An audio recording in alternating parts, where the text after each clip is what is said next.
চলছে এটা খুব কম টাইম। Have patience. 2029 সালে ভগবান নরেন্দ্র মোদীর সরকারকে দিল্লিতে আবার ফেরাতে পারবে না। আর বিজেপি খুব দিল্লি কেন্দ্রিক দল, যেই দিল্লির পাওয়ারটা চলে যাবে তখন কিন্তু প্রত্যেকটা রাজ্যে ওদের দাপট কমে যাবে।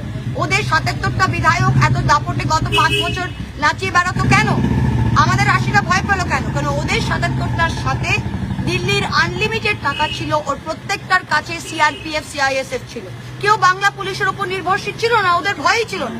শুভেন্দুদা কি করতো? শুভেন্দুদা মুখোমুখি ডিআইজি ডিএসপি এসপি এদেরকে মুখের ওপরে গাল দিত, কেউ কিছু করতে পারতো না। আর আমাদের লোকের সেটা করতে পারছে না, কারণ সেন্ট্রাল পুলিশ আমাদের সাথে নেই। আর যখন কেন্দ্র পড়বে তখনই কিন্তু, তাই আমি আমাদের কর্মীদের বলছি যে আগেকার দিনে কে 1998 সালে কেউ ব্রিটিশ আমল থেকে তৃণমূল করেছে আর দেখার দরকার নেই। I have had enough of this নেতা যে